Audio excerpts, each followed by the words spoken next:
மனோஜ், ரோகிணி எல்லாருமே சேர்ந்து போலீஸ் ஸ்டேஷனில் இருக்காங்க. அப்போ கேட்குறாங்க, இங்கே பாருங்கள், எனக்கு தேவையான பணம் எனக்கு கிடைக்கணும், இல்லைன்னா நான் விட மாட்டேன், கண்டிப்பாக நான் கேஸ் கொடுத்துருவேன் அப்படின்னு சொல்லிட்டு மனோஜ் சொல்கிறாரு.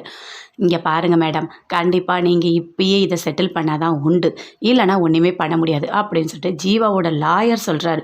என்னங்க இப்படி பேசிகிட்டு இருக்கீங்க, நீங்கள் ஏதாவது பண்ணுவீங்கன்னு பார்த்தா என்னை பணத்தை கொடுக்க சொல்கிறீங்க அப்படின்னு சொல்கிறாங்க. ஆமாம் மேடம், உண்மைதான். அவரு கொடுத்த பணத்தை வச்சு தானே நீங்கள் கனடா போனீங்க, நல்லா சம்பாதிச்சிருக்கீங்க. அவர் பணத்தை அவர்கிட்ட திருப்பி கொடுத்துருங்க மேடம், அதுதான் கரெக்டாக இருக்கும்.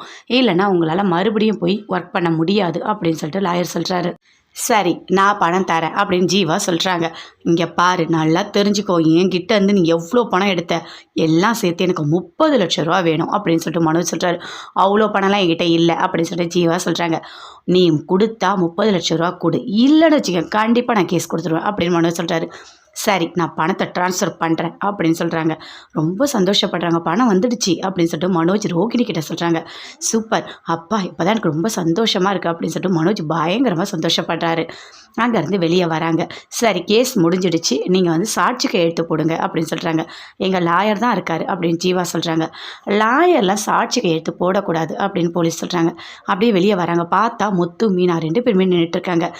என்ன மேடம் நீங்கள் இங்கே இருக்கீங்க அப்படின்னு சொல்லிட்டு முத்து கேட்குறாரு. இல்லை, ஒரு கொடுக்கல் வாங்கல் பிரச்சனை அப்படின்னு சொல்லிட்டு அந்த கான்ஸ்டபிள் சொல்கிறாரு. ஒரு சைன் பண்ணணும். என்ன மேடம், எதுக்கு ஏனே தெரியாமல் நான் எப்படி சைன் பண்ண முடியும் அப்படின்னு முத்து சொல்கிறாரு. ஒன்றும் இல்லை, சும்மா தான் சாட்சி கையெழுத்து தான் அப்படின்னு சொல்கிறாங்க. சரி மேடம், நான் போடுறேன் அப்படின்னு சொல்லிட்டு முத்து சைன் பண்ணுறாரு. அங்கேருந்து போகிறாங்க. முத்து, மீனா 2 பேருமே பயங்கரமாக ஃபீல் பண்ணிகிட்டு இருக்காங்க. அப்படியே டீ குடிச்சிட்டே இருக்காங்க. போயிட்டு பார்க்குறாங்க. இங்கே பாருங்கள், வண்டி எப்படியாவது விட்டுருங்க அப்படின்னு சொல்லிட்டு. சரி, இவ்வளோ பணம் கட்டணும் அப்படின்னு சொல்கிறாங்க. நான் கண்டிப்பாக பணத்தெல்லாம் கட்டிடுறேன், ஆனால் கேஸ்லாம் வேண்டாம் மேடம் அப்படின்னு சொல்லிட்டு முத்து சொல்கிறாரு. சரின்னு சொல்லிட்டு பணம் கட்டுறாரு. கட்டிட்டு உடனே வண்டியை கொடுத்துறாங்க. வண்டியை போய் பார்க்குறாங்க. பயங்கரமாக சந்தோஷப்படுறாங்க மீனா. அப்பா, எனக்கு எவ்வளோ சந்தோஷமாக இருக்குது தெரியுமா, வாங்க வாங்க பின்னாடி உட்காருங்க, நான் கூட்டிகிட்டு போகிறேன் அப்படின்னு சொல்லிட்டு மீனா சொல்கிறாங்க.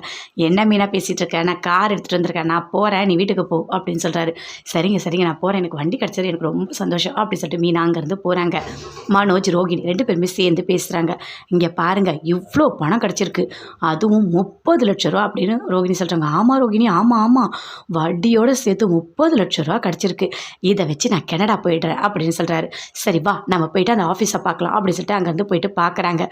அப்போது சொல்கிறாங்க, இங்கே பாருங்கள், உங்களை அனுப்ப முடியாது, அதுக்கு முன்னாடி ஒருத்தரை அனுப்பிட்டேன், உங்கள் ஏஜ் பார் ஆகிடுச்சி அப்படின்னு சொல்கிறாங்க. ஐயோ, அப்போ என்னால் கனடா போக முடியாதா, என்ன ரோகிணி இது, என்னால் கனடா போகவே முடியாதா அப்படின்னு சொல்லிட்டு பயங்கரமாக மனோஜ் ஃபீல் பண்ணுறாரு. விடுங்க மனோஜ், ஆனால் இந்த பணத்தை வச்சு நம்ம ஒரு பிஸ்னஸ் பண்ணலாம் அப்படின்னு சொல்லிட்டு ரோகிணி சொல்கிறாங்க. உண்மையாவா, இந்த பணம் போதுமா அப்படின்னு சொல்லிட்டு மனோஜ் கேட்குறாரு. போதும், நம்ம பண்ணலாம் அப்படின்னு சொல்லிட்டு வீட்டுக்கு போகிறாங்க. வீட்டில் எல்லாருமே கொஞ்சம் டைனிங் டேபிளில் சாப்பிட்டுட்டு இருக்காங்க. அப்போ சொல்கிறாங்க, எனக்கு அப்பா பணம் போட்டிருக்காரு அப்படின்னு சொல்லிட்டு. எவ்வளோ பணம், 30 லட்ச ரூபா. ஓ அப்பா, அவ்வளோ பணமா அப்படின்னு சொல்லிட்டு பயங்கரமாக சந்தோஷப்படுறாங்க விஜயா.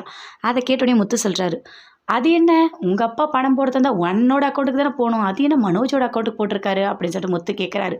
அப்படியே ஷாக் ஆகுறாங்க ரோகிணி. மனோஜ், ரோகிணி 2 பேரும் நேராக பார்த்துக்கிறாங்க. பயங்கரமாக டென்ஷன் ஆகுறாங்க.